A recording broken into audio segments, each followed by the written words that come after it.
يا أيها الذين آمنوا صلوا عليه وسلموا تسليما. بسم الله الرحمن الرحيم. ألهاكم التكاثر حتى زرتم المقابر، كلا سوف تعلمون ثم كلا سوف تعلمون، كلا لو تعلمون علم اليقين لترون الجحيم ثم لترونها عين اليقين ثم لتسألن يومئذ عن النعيم. بسم الله الرحمن الرحيم.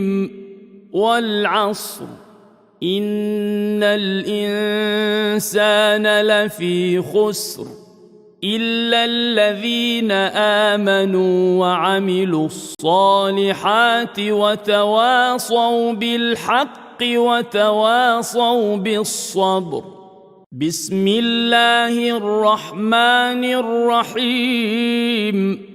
ويل لكل همزة لمزة الذي جمع مالا وعدده يحسب أن ماله أخلده كلا لينبذن في الحطمة وما أدراك ما الحطمة نار الله الموقدة التي تطلع على الأفئدة إنها عليهم مؤصدة في عمد ممددة. بسم الله الرحمن الرحيم. ألم تر كيف فعل ربك بأصحاب الفيل ألم يجعل كيدهم في تضليل وأرسل عليهم طيرا أبابيل ترميهم بحجارة من سجيل فجعلهم كعصف مأكول.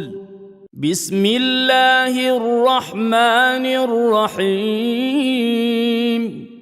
لإيلاف قريش إيلافهم رحلة الشتاء والصيف فليعبدوا رب هذا البيت الذي أطعمهم من جوع وآمنهم من خوف. بسم الله الرحمن الرحيم.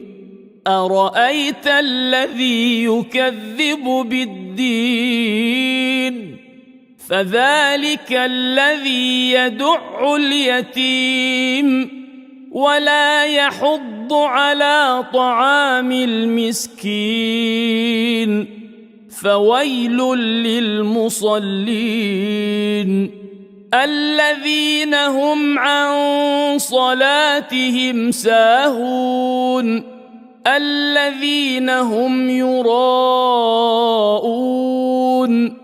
ويمنعون الماعون. بسم الله الرحمن الرحيم.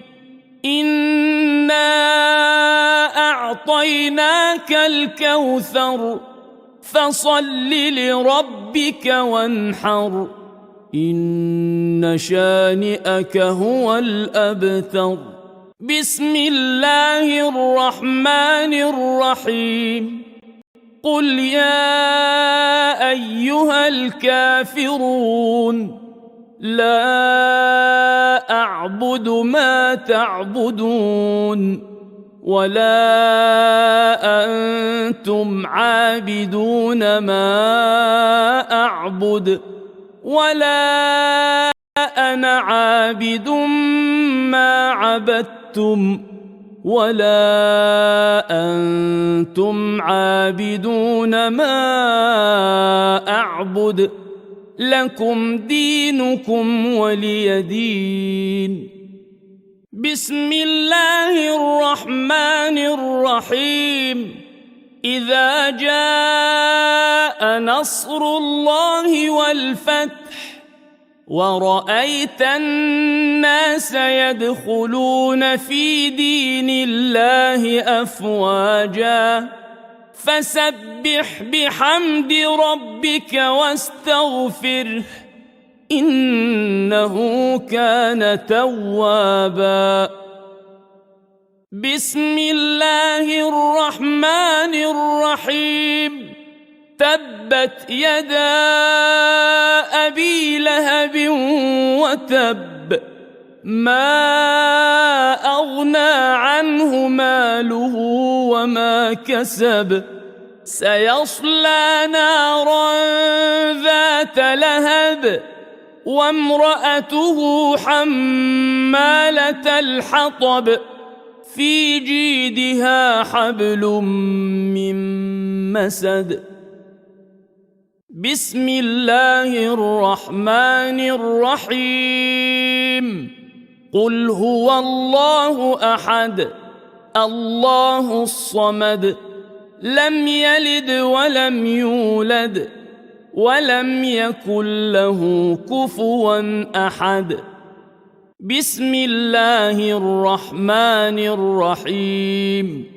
قل أعوذ برب الفلق من شر ما خلق ومن شر غاسق إذا وقب ومن شر النفاثات في العقد ومن شر حاسد إذا حسد.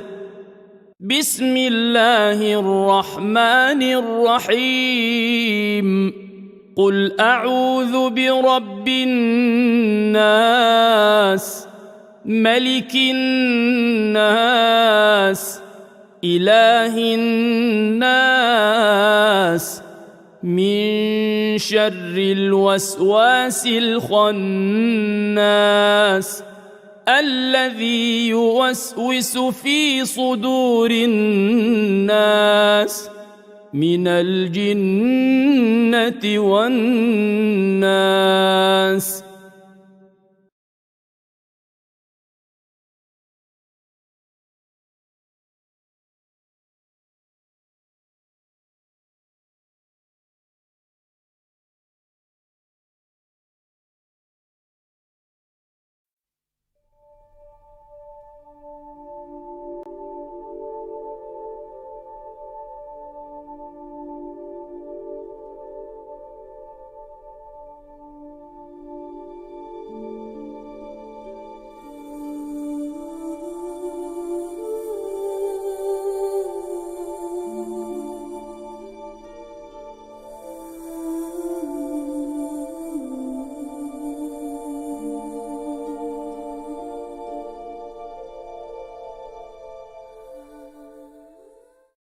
Ô terre de Médine, dis-nous où visiter Fatima. Ni mur, ni tombe, ni cour, seulement où respirer la terre de Zahra. Ô habitants d'El-Baqi, dites-nous si parmi vous se trouve Zakiya. Sans réponse de votre part, j'irai jusqu'à Najaf l'éloigné. Demandez à mon maître Ali où se trouve sa bien-aimée.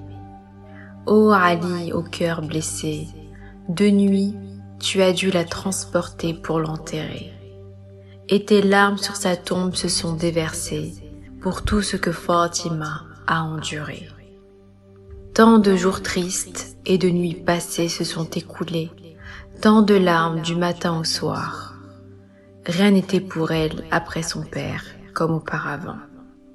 Jeune partisan, nous allons te raconter les derniers instants de la vie bénie de la maîtresse des mondes.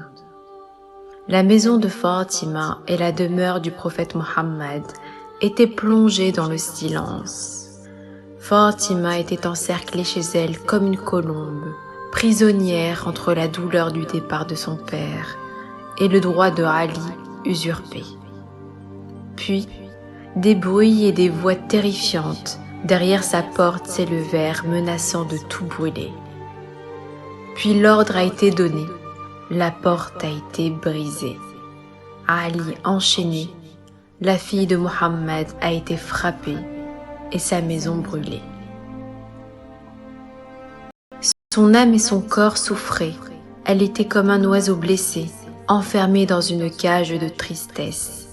Mais ce qui la rendait le plus triste était de voir Ali contraint de renoncer à son droit pour la sauvegarde de l'islam. Chaque jour, sa peine et son désir de quitter ce monde augmentaient pour pouvoir se réfugier auprès de son père.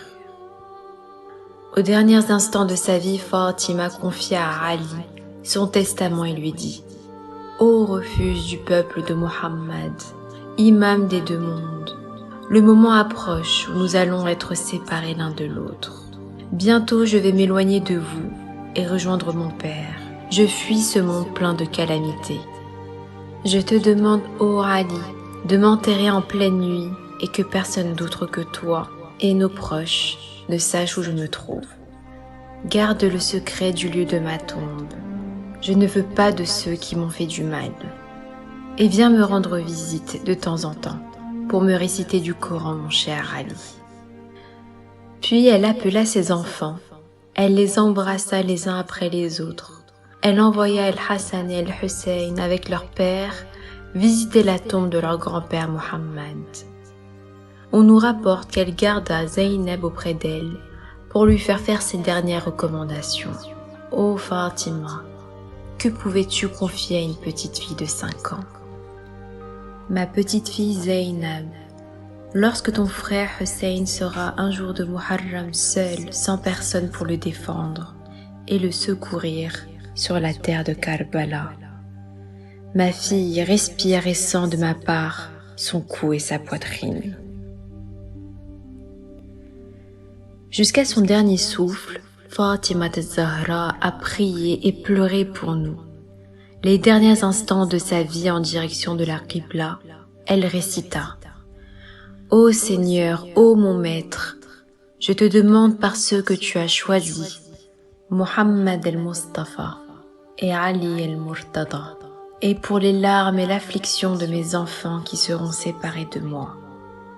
Fais miséricorde à mes chiites et à ceux de ma descendance après moi. » Et puis les larmes et les pleurs s'élevèrent dans la maison de la prophétie.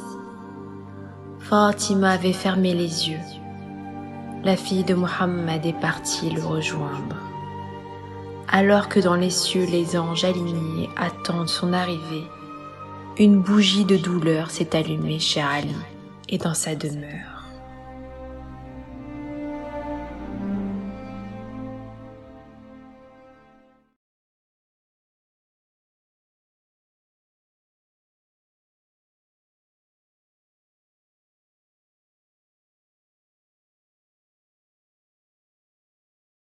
بسم الله الرحمن الرحيم يا دائم الفضل على البرية يا باسط اليدين بالعطية يا صاحب المواهب السنية صل على محمد وآله خير الورى سجية واغفر لنا يا ذا العلا في هذه العشية.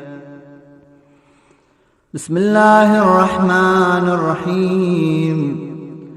اللهم إني أسألك برحمتك التي وسعت كل شيء وبقوتك التي قهرت بها كل شيء وخضع لها كل شيء وذل لها كل شيء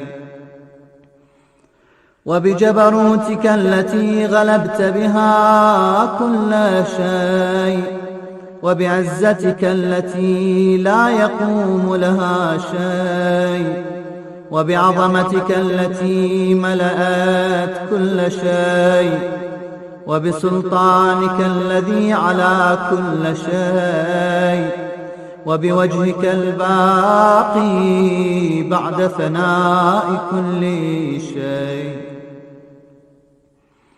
وبأسمائك التي ملأت أركان كل شيء، وبعلمك الذي أحاط بكل شيء، وبنور وجهك الذي أضاء له كل شيء.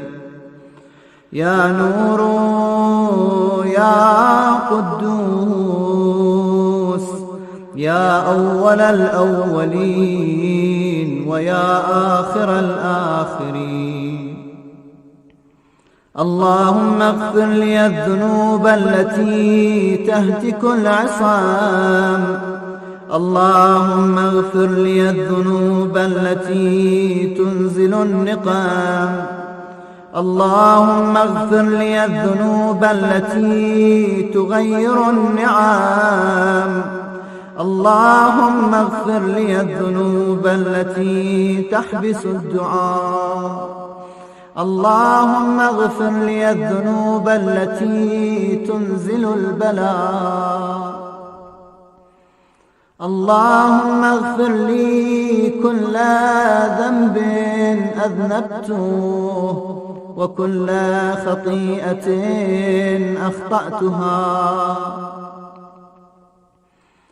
اللهم إني أتقرب إليك بذكرك وأستشفع بك إلى نفسك، وأسألك بجودك أن تدنيني من قربك، وأن توزعني شكرك، وأن تلهمني ذكرك.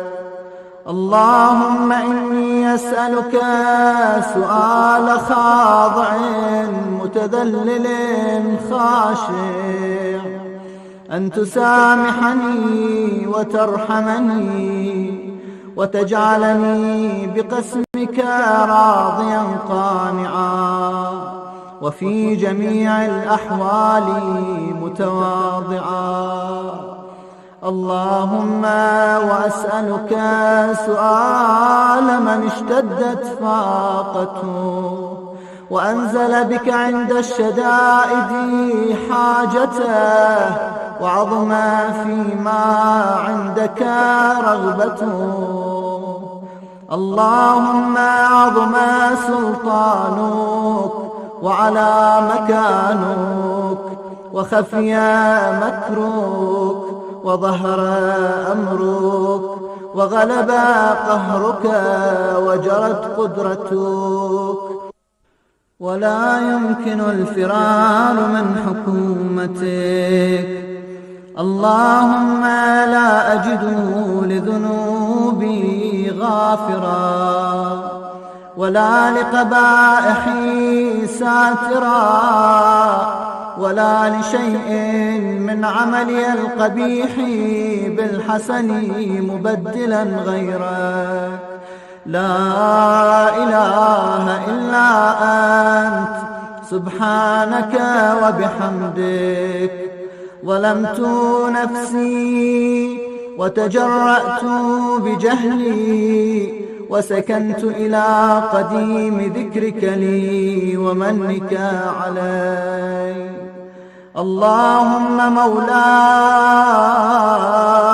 كم من قبيح سترته، وكم من فادح من البلاء أقلته، وكم من عثار وقيته، وكم من مكروه دفعته، وكم من ثناء جميل لست أهلا له نشرته. اللهم عظم بلائي وأفرط بي سوء حالي، وقصرت بي أعمالي وقعدت بي أغلالي وحبسني عن نفعي بعد أملي وخدعتني الدنيا بغرورها ونفسي بجنايتها ومطالي يا سيدي فأسألك بعزتك ألا يحجب عنك دعائي سوء عملي وفعالي ولا تفضحني بخفي ما اطلعت عليه من سري ولا تعاجلني بالعقوبة على ما عملته في خلواتي من سوء فعلي وإساءتي ودوام تفريطي وجهالتي وكثرة شهواتي وغفلتي وكن اللهم بعزتك لي في كل الأحوال رؤوفا وعلي في جميع الأمور عطوفا إلهي وربي من لي غيرك أسأله كشف ضري والنظر في أمري إلهي ومولاي أجريت علي حكما اتبعت فيه هوى نفسي ولم أحترس فيه من تزيين عدوي فغرني بما أهوى وأسعده على ذلك القضاء فتجاوزت بما جرى علي من ذلك بعض حدودك وخالفت بعض أوامرك فلك الحجة علي في جميع ذلك ولا حجة لي فيما جرى علي فيه قضاؤك وألزمني حكمك وبلاؤك وقد أتيتك يا إلهي بعد تقصيري وإسرافي على نفسي معتذرا نادما منكسرا مستقيلا مستغفرا منيبا مقرا مذعنا معترفا لا أجد مفرا مما كان مني ولا مفزعا أتوجه إليه في أمري غير قبولك عذري وإدخالك إياي في سعة من رحمتك اللهم فاقبل عذري وارحم شدة ضري وفكني من شد وثاقي يا رب ارحم ضعف بدني ورقة جلدي ودقة عظمي يا من بدأ خلقي وذكري وتربيتي وبري وتغذيتي هبني لابتداء كرمك وسالف برك بي يا إلهي وسيدي وربي أتراك معذبي بنارك بعد توحيدك وبعد ما انطوى عليه قلبي من معرفتك ولهج به لساني من ذكرك واعتقده ضميري من حبك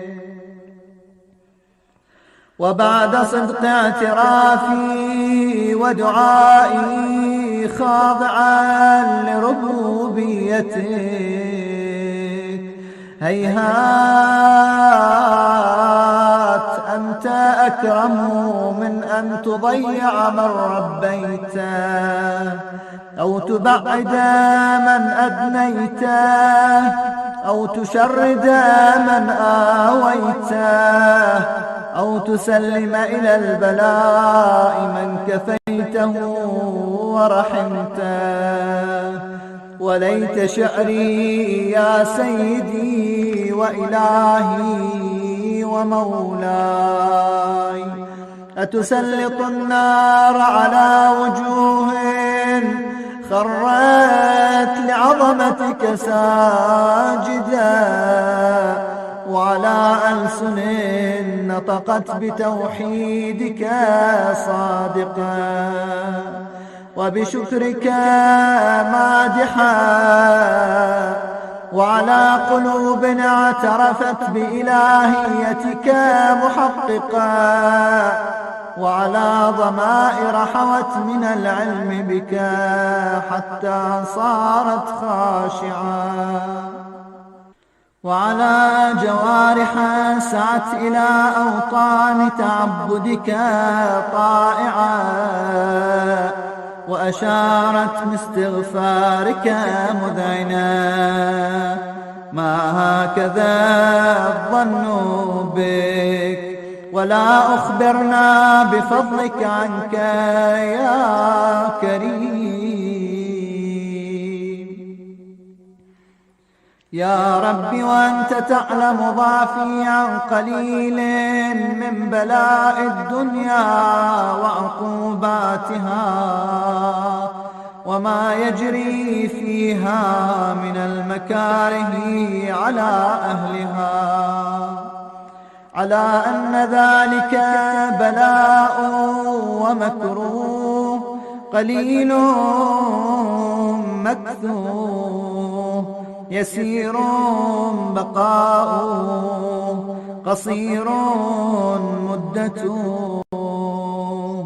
فكيف احتمالي لبلاء الآخرة وجليل وقوع المكاره فيها، وهو بلاء تطول مدته ويدوم مقامه، ولا يخفف عن أهله، لأنه لا يكون إلا عن غضبك وانتقامك وسخطك، وهذا ما لا تقوم له السماوات والأرض. يا سيدي فكيف لي وأنا عبدك الضعيف الذليل الحقير المسكين المستكين. يا إلهي وربي وسيدي ومولاي، لأي الأمور إليك أشكو، ولما منها أضج وأبكي، لأليم العذاب وشدته أم لطول البلاء ومدته.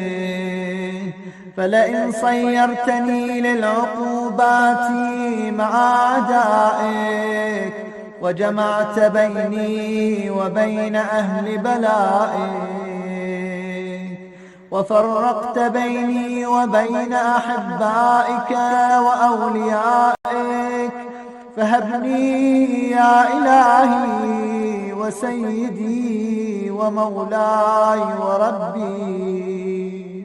صبرت على عذابك، فكيف أصبر على فراقك؟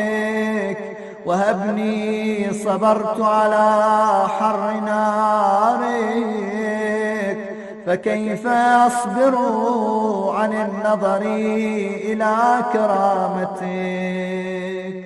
أم كيف أسكن في النار ورجائي عفوك؟ فبعزتك يا سيدي ومولاي أقسم صادقا لئن تركتني ناطقا لأضجن إليك بين أهلها ضجيج الآملين، ولأصرخن إليك صراخ المستصرخين، ولأبكين عليك بكاء الفاقدين، ولأنادينك أين كنت يا ولي المؤمنين، يا غاية آمال العارفين، يا غياث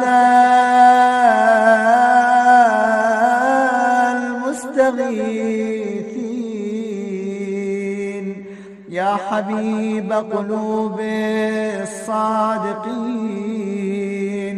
ويا إله العالمين.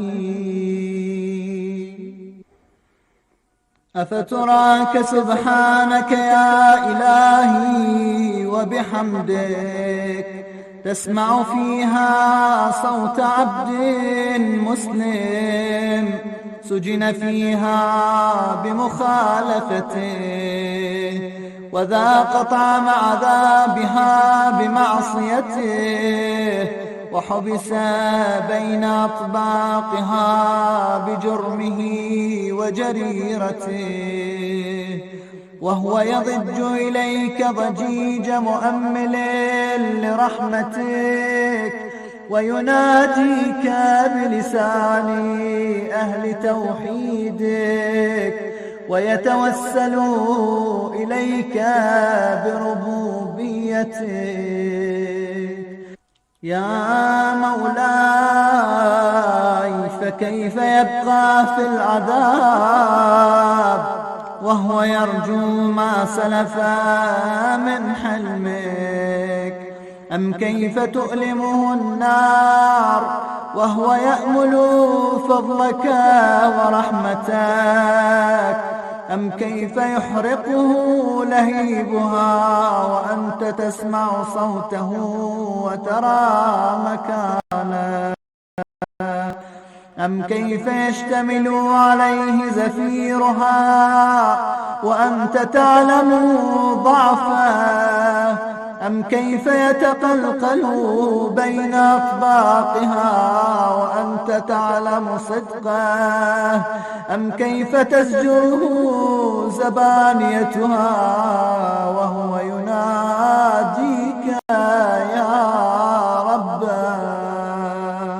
أم كيف يرجو فضلك في عتقه منها فتتركه فيها؟ هيهات ما ذلك الظن بك ولا المعروف من فضلك، ولا مشبه لما عاملت به الموحدين من برك وإحسانك.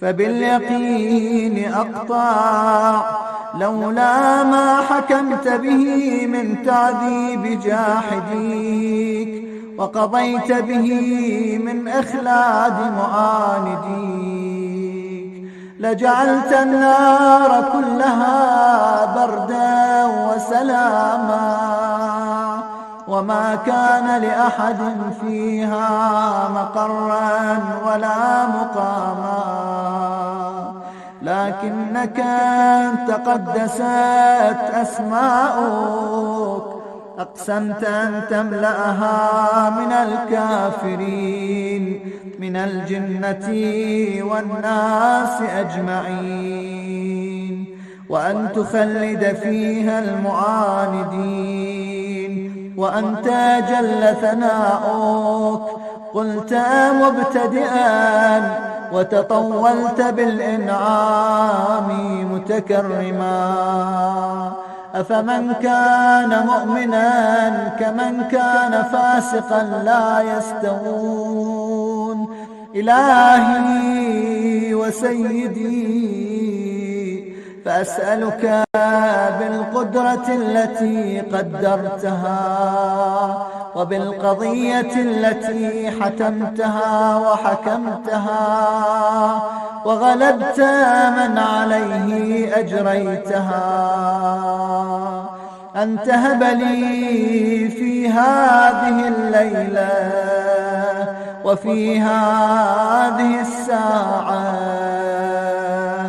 كل جرم أجرمته وكل ذنب أذنبته وكل قبيح أسررته وكل جهل عملته، كتمته أو أعلنته، أخفيته أو أظهرته، وكل سيئة أمرت بإثباتها الكرام الكاتبين الذين وكلتهم بحفظ ما يكون مني وجعلتهم شهودا علي مع جوارحي، وكنت أنت الرقيب علي من ورائهم والشاهد لما خفي عنهم، وبرحمتك أخفيت وبفضلك سترت، وأن توفر حظي من كل خير أنزلت أو إحسان فضلته أو بر نشرته أو رزق بسطته أو ذنب تغفره أو خطأ تستره. يا ربي يا ربي يا رب، يا إلهي وسيدي ومولاي ومالك رقي، يا من بيده ناصيتي، يا عليما بضري ومسكنتي، يا خبيرا بفقري وفاقتي. يا ربي يا ربي يا رب، أسألك بحقك وقدسك وأعظم صفاتك وأسمائك أن تجعل أوقاتي من الليل والنهار بذكرك معمورا وبخدمتك موصولا، وأعمالي عندك مقبولا، حتى تكون أعمالي وأورادي كلها وردا واحدا، وحالي في خدمتك سرمدا. يا سيدي يا من عليه معولي، يا من إليه شكوت أحوالي، يا ربي يا ربي يا رب، قو على خدمتك جوارحي واشدد على العزيمة جوانحي، وهب لي الجد في خشيتك والدوام في الاتصال بخدمتك، حتى أسرح إليك في ميادين السابقين، وأسرع إليك في البارزين، واشتاق إلى قربك في المشتاقين وأدنو منك دنو المخلصين وأخافك مخافة الموقنين واجتمع في جوارك مع المؤمنين. اللهم ومن أرادني بسوء فأرد ومن كادني فكيد واجعلني من أحسن عبيدك نصيبا عندك وأقربهم منزلة منك وأخصهم زلفة لديك فإنه لا ينال ذلك إلا بفضلك وجد لي بجودك واعطف علي بمجدك واحفظني برحمتك واجعل لساني بذكرك لهجا وقلبي بحبك متيما ومن علي بحسن إجابتك وأقلني عثرتي واغفر زلتي فإنك قضيت على عبادك بعبادتك وأمرتهم بدعائك وضمنت لهم الإجابة فإليك يا ربي نصبت وجهي وإليك يا ربي مددت يدي فبعزتك استجب لي دعائي وبلغني مناي ولا تقطع من فضلك رجائي واكفني شر الجن والإنس من أعدائي. يا سريع الرضا اغفر لمن لا يملك إلا الدعاء فإنك فعال لما تشاء. يا من اسمه دواء وذكره شفاء وطاعته غنى ارحم من رأس ماله الرجاء وسلاحه البكاء. يا سابغ النعم يا دافع النقم يا نور المستوحشين في الظلام يا عالما لا يعلم صل على محمد وآل محمد وافعل بي ما أنت أهله وصلى الله على رسوله والأئمة الميامين من آله وسلم تسليما كثيرا. نسألك اللهم وندعوك باسمك العظيم الأعظم الأعز الأجل الأكرم يا الله يا الله يا الله يا الله يا الله يا الله يا الله يا الله يا الله يا الله يا حميد بحق محمد ويا عالي بحق علي ويا فاطر بحق فاطمة ويا محسن بحق الحسن ويا قديم الإحسان بحق الحسين. اللهم بحق الحسين اشف صدر الحسين وجراحات أمير المؤمنين بظهور الحجة المنتظر. اللهم عجل فرجه وسهل مخرجه واجعلنا من جنوده وأعوانه ومن المستشهدين بين يديه. اللهم من له حاجة في مجلسنا ومن أوصانا بالدعاء اللهم فرج عنهم واقض لهم حاجاتهم. اللهم لا تخرجنا من هذه الدنيا حتى ترضى عنا واجعل عواقب أمورنا خيرا. اللهم احينا محيا محمد وآل محمد وأمتنا ممات محمد وآل محمد. اللهم انصر عساكر الموحدين واخذل الكفار والمنافقين والتكفيرين والظلامين في كل مكان.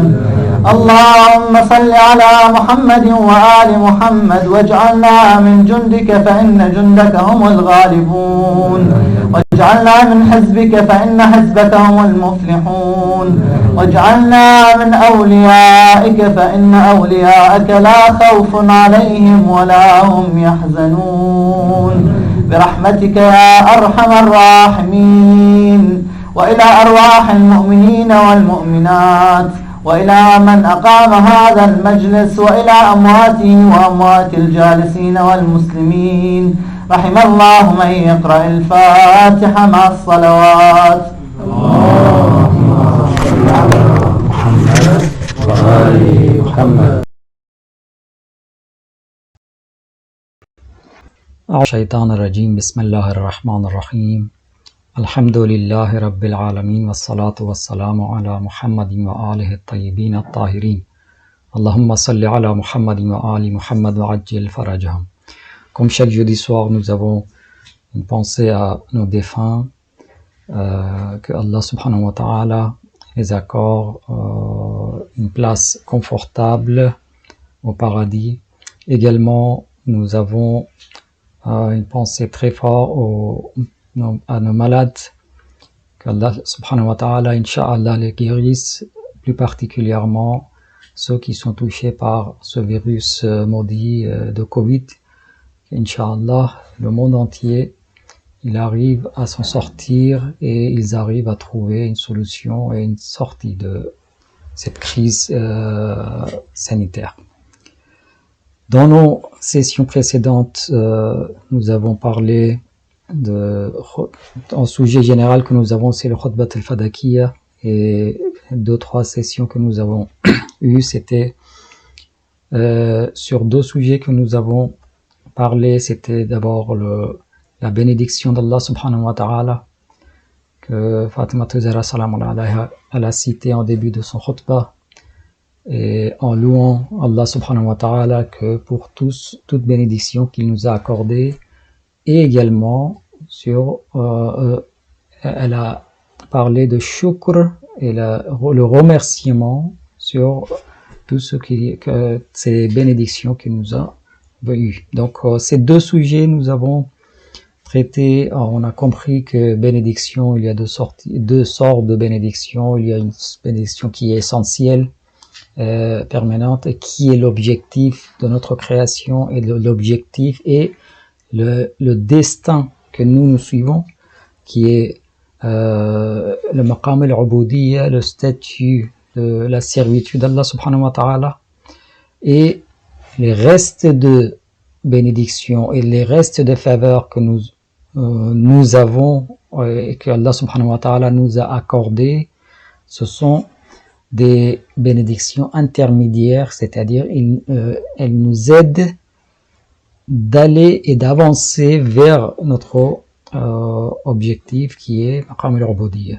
Également, nous avons parlé de shukr et différents niveaux de shukr, le remerciement. Et le remerciement, normalement, c'est sur une faveur qu'on a eue, et c'est le remerciement et de reconnaître et d'être reconnaissant à toutes ces bénédictions. Et également, il y avait un effet, les conséquences de ce remerciement qui était avoir plus de bénédictions. La in shakartum la azidannakum. C'est ce que le Coran, il nous a promis, que si vous vous remerciez, nous vous donnerons certainement, nous vous donnerons encore plus. La in kafartum inna adhabi la shadid. Et si vous ne remerciez pas, et vous commettez le kufr, et le kufr aussi, on avait expliqué que kufr au niveau opposé au shukr, c'est-à-dire c'est l'utilisation de cette bénédiction dans un mauvais chemin. Et les exemples ont été donnés. Donc Allah subhanahu wa ta'ala, il nous fait apprendre que chaque faveur que vous avez, c'est un faveur.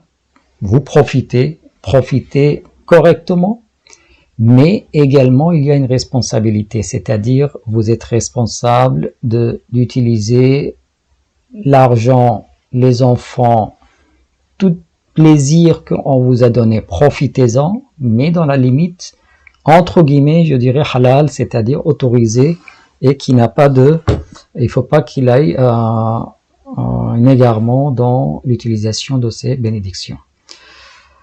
Ce soir, on va avancer sur le khutbah et on va parler de Tawhid.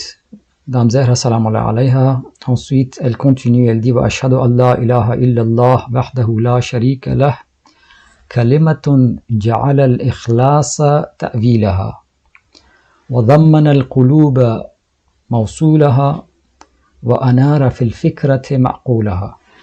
Ces trois phrases, je cite ici, mais je pense que c'est la première phrase que nous pourrons seulement traiter ce soir, que elle dit, c'est je témoigne, wa ashhadu, vous connaissez, et elle prononce le kalimatu shahada, ce que nous connaissons, la ilaha illallah wahdahu la sharika lah, que il n'y a qu'un seul Dieu et il n'y a pas un associé.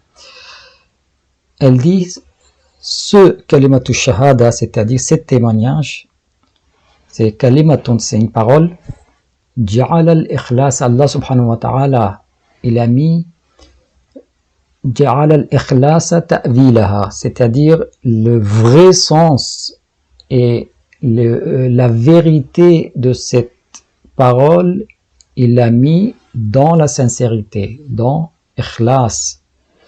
Et là, nous comprenons, on a encore d'autres textes qui expliquent, mais bon, comme je suis en train d'expliquer que cette phrase-là, par manque de temps, on ne va pas citer d'autres riwayat, mais je vous donne le résumé, que il y a deux niveaux de tawhid qu'elle parle.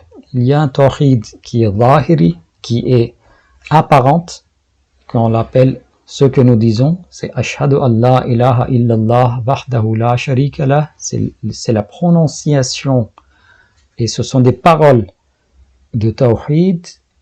Et il y a un autre niveau de tawhid qui est interne, qui est dans le batin, c'est-à-dire en profondeur. Et le profondeur, normalement, c'est la vérité et c'est le plus profond sens de tawhid. Allah subhanahu wa ta'ala, il l'a mis dans ikhlas, dans la sincérité. C'est-à-dire tawhid qui est c'est notre foi, ce qui est dans notre cœur, dans notre intellect. Nous sommes convaincus qu'il n'y a pas d'autre Dieu que Allah subhanahu wa ta'ala. Après la conviction, nous le prononçons et nous le témoignons. Mais cette foi-là et ce témoignage, il n'est pas suffisant et il faut aller encore plus loin pour arriver et pour obtenir la vérité de Tawhid et la vérité de l'unicité d'Allah subhanahu wa ta'ala. Allah subhanahu wa ta'ala, selon les paroles de Fatima Zahra salam alayha, il a mis dans la sincérité. Donc, dans un premier temps, et ce que ce soir on va essayer de trouver, c'est le lien entre la sincérité et Tawhid. Quel est le lien? Normalement, sincérité, quand on parle, nous sommes sincères dans nos actes. C'est-à-dire, quand j'aime quelqu'un, je l'aime sincèrement. Si je rends un service à quelqu'un, là on peut dire que sincèrement j'ai rendu ce service. Si je fais la salat, si je jeûne, je fais mes prières, différentes prières, wajib ou mustahab, tout ce qui est conseillé, tout ce qui est wajib, mais c'est comme Qurbatan ilallah, comme il faut qu'on soit sincère, il est demandé. Donc sincérité, normalement, c'est un attribut de nos actes. Mais Tawhid, il est lié à notre cœur. C'est la foi, c'est Tawhid. Donc quel est le lien entre notre foi qui est Tawhid et nos actes qui doivent être sincères? Donc pour comprendre ce point-là, on a besoin de comprendre une petite explication. Le mot Tawhid, ce soir, les arabophones ils vont profiter encore un peu plus. Je ne vais pas aller plus loin, mais j'attire l'attention de frères et sœurs qui maîtrisent un petit peu l'arabe. Tawhid, c'est l'infinitif de Bab al-Taf'il. Tawhid, c'est-à-dire Wahada yuwahidu tawhidan. C'est rendre, ça vient de Wahid et Wahada, c'est-à-dire quand ça vient dans Bab al-Taf'il, c'est-à-dire pour rendre quelque chose en une seule unité. Nous disons Wahada al-Mujtama', c'est-à-dire quelqu'un qui a rendu une société unifiée. Cette unification d'une société, une société qui est unie, qui devient une unité, nous disons c'est Wahada. Cette personne, un leader par exemple, il vient, il rassemble tout le monde et il crée une société de unité. Il crée une unité dans une société. Donc c'est l'acte qui vient de la personne et qui rend quelque chose et quelqu'un unifié et qui trouve l'unité en rassemblant des choses. Mais quand nous parlons d'Allah subhanahu wa ta'ala, le mot Tawhid, c'est pas nous qui rendons unique Allah subhanahu wa ta'ala. J'espère que vous me suivez, que ce n'est pas nous qui sommes l'acteur de cette unicité d'Allah subhanahu wa ta'ala, mais ce mot-là, Tawhid, qui est dans notre dans la vie quotidienne, nous utilisons de telle façon, quand il se trouve dans Ilm al-Kalam et dans les termes islamiques, dans les sciences islamiques et philosophiques, il a une petite différence. C'est-à-dire, dans notre foi, quand nous disons nous croyons à l'unicité de Allah subhanahu wa ta'ala, c'est-à-dire nous reconnaissons et nous connaissons que Allah subhanahu wa ta'ala, il est unique. Cette unicité-là, il est l'acteur de son unicité, ce n'est pas nous, mais il l'est. Et nous le apprenons et nous le trouvons et nous l'appliquons dans notre personnalité, dans nos pensées. Et c'est là que l'acte et nos actes, il suit nos pensées. Donc, quand on parle d'ikhlas maintenant, on vient sur l'acte. Ikhlas, normalement, nous disons que une fois qu'on a compris qu'Allah subhanahu wa ta'ala il est unique, et il faut que nos actes ils suivent. Et pour suivre cet acte, notre idéologie doit être parfaite. Allah subhanahu wa ta'ala il dit que votre tawhid, plupart de vous, votre tawhid il n'est pas complète. C'est-à-dire, il n'est pas sincère. Quand le Coran il dit وَمَا يُؤْمِنُ أَكْثَرُهُمْ بِاللَّهِ إِلَّا وَهُمْ مُشْرِكُونَ, que Allah subhanahu wa ta'ala il parle des mu'minines. Il dit c'est plupart des mu'minines, ils n'ont pas la foi complète et parfaite. Ils sont un petit peu de shirk et un peu de l'association d'Allah subhanahu wa ta'ala. Là, nous comprenons que même le iman, il a des différents degrés et le degré le parfait et le plus complet, c'est où il n'y a plus de shirk, il n'y a plus d'association. Mais chacun d'entre nous, il faut que nous approchons de ce degré-là, et chaque mu'min et chaque croyant, il essaie d'obtenir ce niveau-là qui est le niveau parfait. Ce sont les niveaux des shuhada, des anbiya, siddiqin, salihin, et c'est eux qui sont obtenus ce niveau-là. Mais nous avons la responsabilité d'aller dans ce chemin-là. Allah subhanahu wa ta'ala, dans ces versets, il nous apprend que vous êtes fragile, donc il faut que vous avanciez vers votre perfection. Et c'est là que nous voyons, voilà, c'est quand nous regardons nos actes, quel acte nous pouvons dire que cet acte-là, il a été fait avec une sincérité complète, 100% pour Allah subhanahu wa ta'ala. On ne sait pas. Allama Majlisi, Allah yarhamahu, l'un de nos professeurs qui a raconté que Allama Majlisi, dans son testament, il a laissé et il a demandé que toutes mes salats, vous demandez qu'ils soient récupérés. Pourquoi? Parce que tout le monde savait qu'il avait fait salat. Ces salats, ils ont été faites.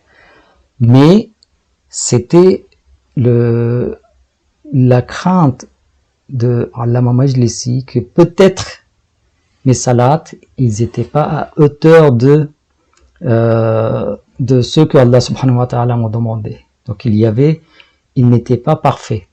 Donc il a demandé quand même. Donc ça c'est un savant qui a donné un testament.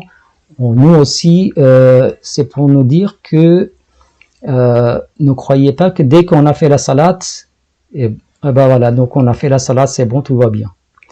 Chacun a une sorte de shirk quelque part. Maintenant, le shirk, même les actes ostentatoires que nous faisons dans notre vie, là aussi, il est considéré comme une sorte de shirk.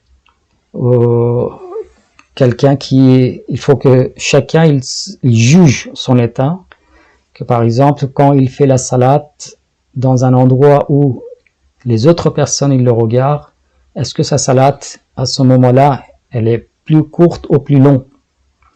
Est-ce qu'il a la même longueur que quand il fait la salat tout seul? Peut-être quand il fait tout seul, il fait très rapidement, mais quand il est devant tout le monde, il prolonge, il rajoute encore des dhikr. Ce sont des petits exemples, c'est pour vérifier nos propres états. Est-ce que nous avons quelque part des choses à corriger? Le fait que moi je dis à quelqu'un, par exemple, un frère, que moi je vous aime tellement que chaque soir dans ma salat al-layl je fais dua pour vous. Ok, même si je fais le dua, mais de quelle raison je le dis que dans mes salat al-layl je fais? Donc il y a une partie de hasanat et une partie de récompense de cette salat al-layl que moi je faisais, par exemple, que personne n'était au courant, que cette salat était la seule salat que je faisais que pour Allah subhanahu wa ta'ala. Maintenant j'ai partagé avec quelqu'un d'autre. Donc quand Allah subhanahu wa ta'ala il dit وَمَا يُؤْمِنُ أَكْثَرُهُمْ بِاللَّهِ إِلَّا وَهُمْ مُشْرِكُونَ, c'est ce genre de shirk qu'Allah subhanahu wa ta'ala il parle, et il nous avertit que les mu'minines, faites attention, vous êtes en danger, vous pouvez perdre votre confort, plein de bénédictions que vous pouvez le perdre. Donc quelqu'un qui Et dans Tawhid, il arrive à cette Tawhid dans que tout ce qu'il fait, c'est pour Allah subhanahu wa ta'ala, et tout ce qui vient et toutes les bénédictions qui sont données, c'est par Allah subhanahu wa ta'ala. Le fait de reconnaître et d'être conscient que chaque acte dans le monde et chaque khair et chaque bien que je vois, la source de cet acte et ce bien, c'est Allah subhanahu wa ta'ala. Ça s'appelle le tawhid al-af'ali, c'est-à-dire moi, je vois que chaque acte et chaque bien qui a été produit dans le monde, c'était fait par l'autorisation d'Allah subhanahu wa ta'ala.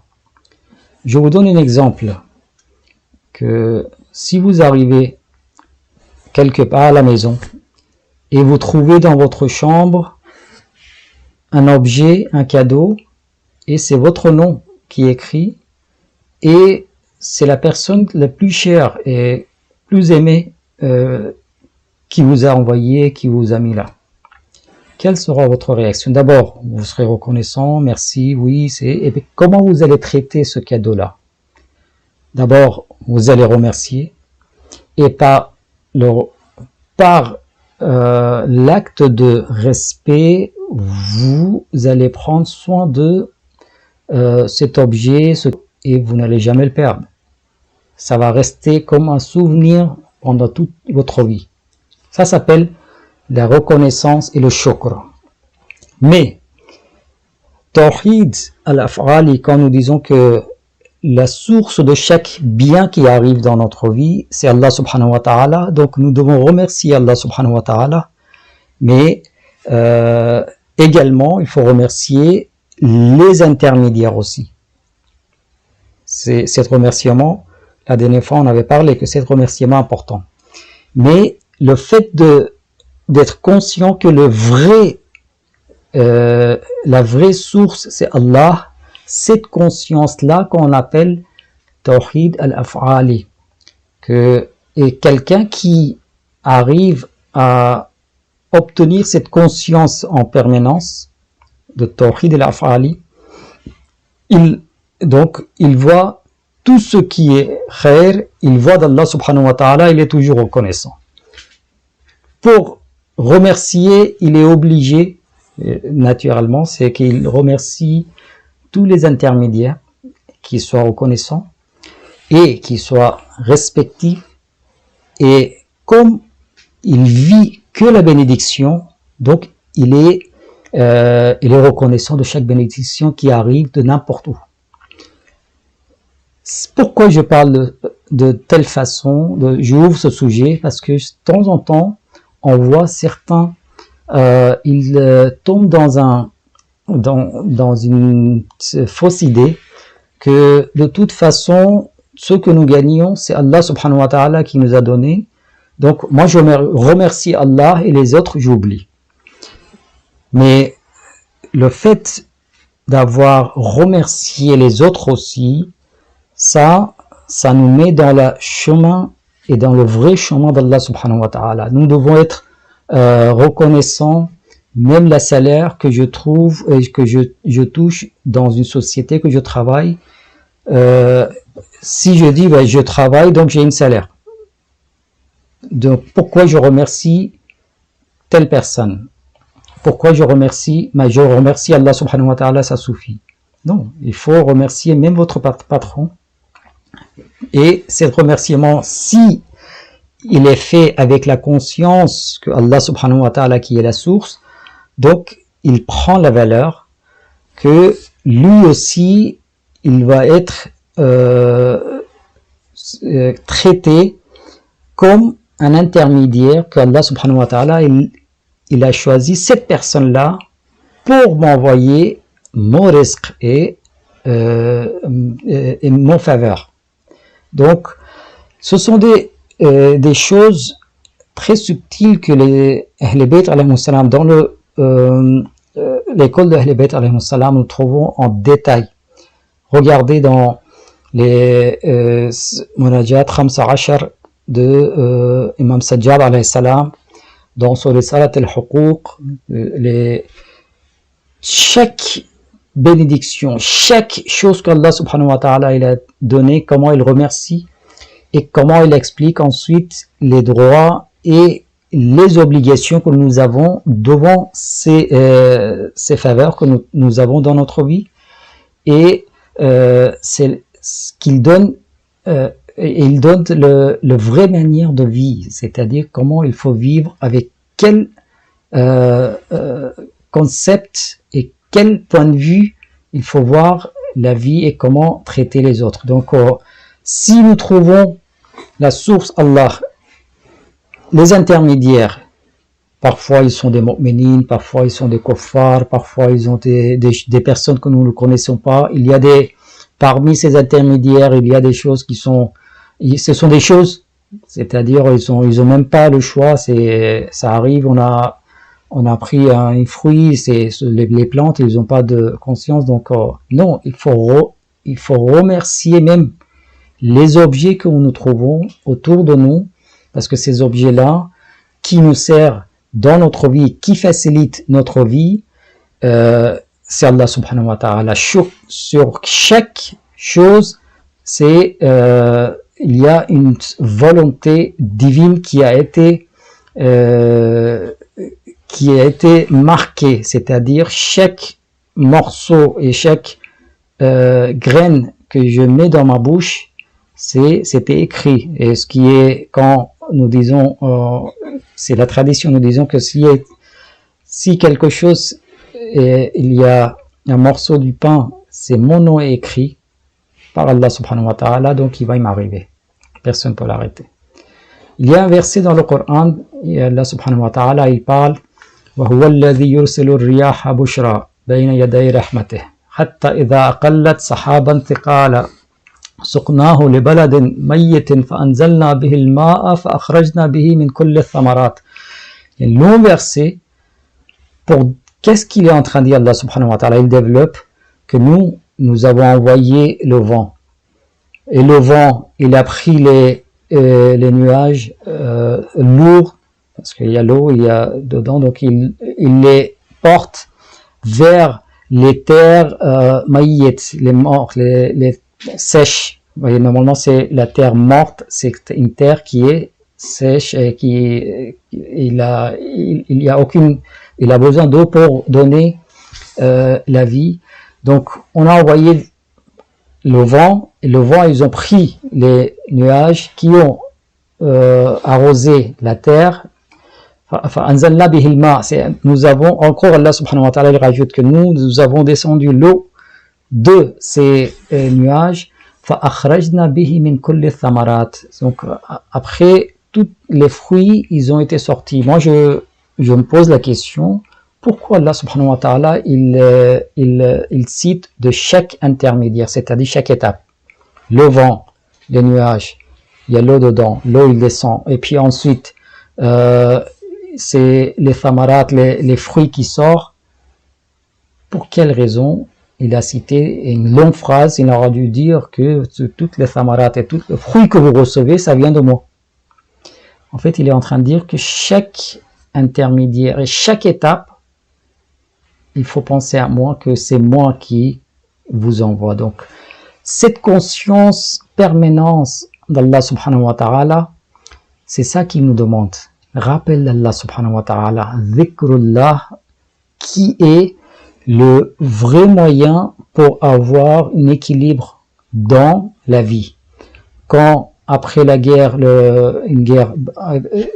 la bataille de Badr par exemple, quand Allah subhanahu wa ta'ala, il dit وَمَا رَمَيْتَ إِذْ رَمَيْتَ وَلَكِنَّ اللَّهَ رَمَى. Les musulmans, ils avaient gagné la guerre avec peu de moyens. Badr, c'est une histoire énorme. Et Allah subhanahu wa ta'ala, au lieu de féliciter, il félicite, mais tout de suite il rappelle, il ne faut pas oublier que c'était pas vous. C'était pas vous. Le pouvoir et la volonté, c'était le mien, la mienne. Donc, ça vient de moi. Donc, il ne faut pas oublier. L'être humain, normalement, dès qu'il oublie il néglige Allah subhanahu wa ta'ala, il tombe dans le danger, c'est-à-dire dans les péchés, dans les erreurs. Même si on fait une erreur, mais c'est avec la conscience que nous avions, Allah subhanahu wa ta'ala, il va trouver un moyen pour arranger. Donc le rappel d'Allah subhanahu wa ta'ala, le fait de connaître et d'être conscient que tout ce qui arrive, ça vient d'Allah subhanahu wa ta'ala, tout ce que nous gagnons, ça nous enlève déjà, ça nous donne une sérénité, une assurance que Allah subhanahu wa ta'ala, comme il a promis qu'il va me donner tout ce que j'ai besoin pour vivre, donc il y a une assurance. Puis j'ai peur de personne, c'est-à-dire moi je sais que c'est Allah qui s'occupe de moi, donc je ne peux pas avoir peur des personnes qui menacent que voilà, on va te couper la vie, on va faire ci, on va faire ça. Donc j'espère que le message à la fin, nous avons appris que c'est la conscience, cette conscience-là qui doit être à une hauteur importante. Donc apparemment, Dame Zahra salamullah alayha, dans cette phrase, elle est en train de dire aux musulmans dans la mosquée que nous, notre tawhid, nous Ahl Bayt, notre tawhid, il est à ce niveau-là, c'est-à-dire sincérité complète. Et vous voyez vous-même, vous êtes au quel niveau? C'est à vous de comparer de votre état avec l'état actuel. Et comme chacun est disposé quelque part avec des différents problèmes, donc il faut qu'il n'oublie pas qu'il y a un critère qui est la sincérité. J'espère qu'Allah subhanahu wa ta'ala nous aidera et qui nous aide d'aller plus proche de ce niveau qui était le niveau de Ahl Bayt et les Ma'soumin alayhimus salam, et que les Ma'soumin alayhimus salam aussi, le jour du jugement, ils nous comptent parmi leurs vrais fidèles, incha'Allah. Wassalamu alaykum wa rahmatullahi wa barakatuh.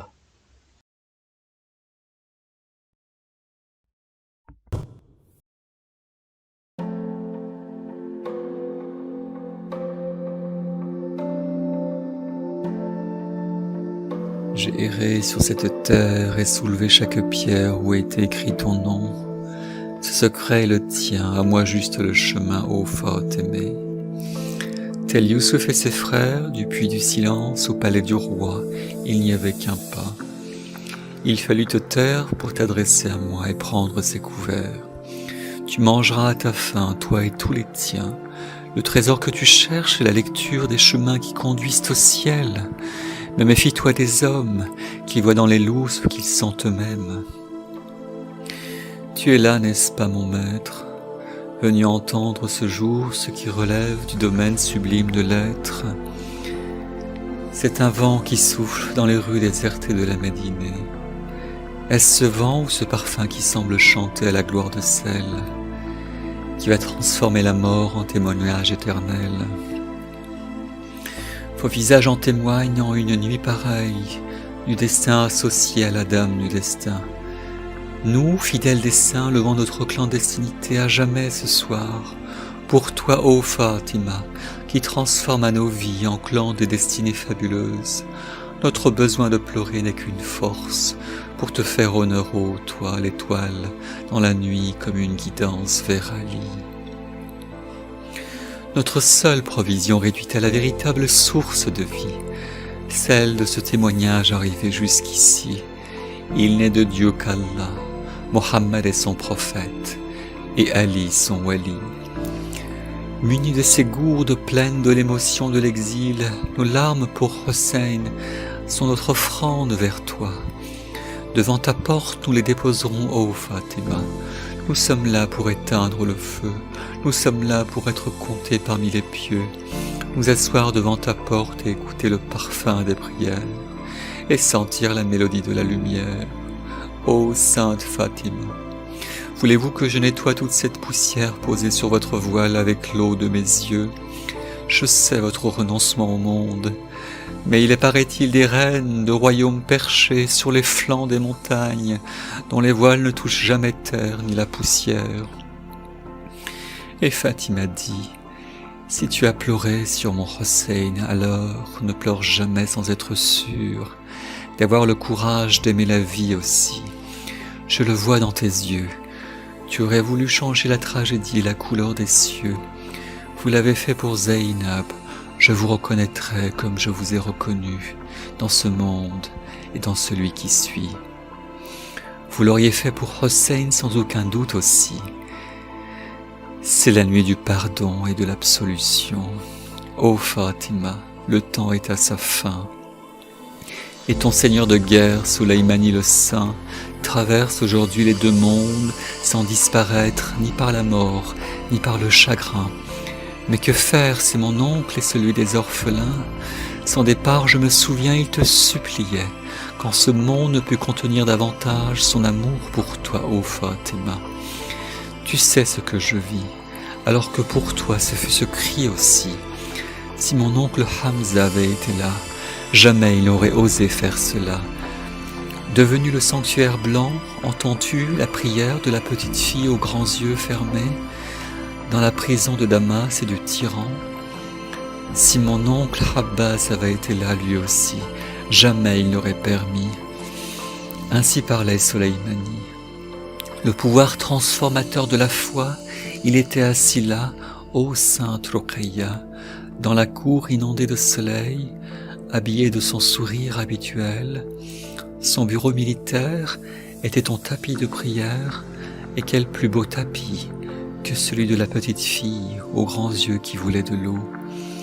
De cette prière toujours à l'heure, il était « Seigneur, fais que je sois vivant quand je vais mourir ». Alors quelle différence aujourd'hui entre le martyr vivant et le vivant martyr. Il avait appris l'art de la guerre, le héros rente, touchant l'immortalité, un prince parmi les saints, un saint parmi les princes, lui vivant et éveillé, et nous dans un monde incapable de respirer.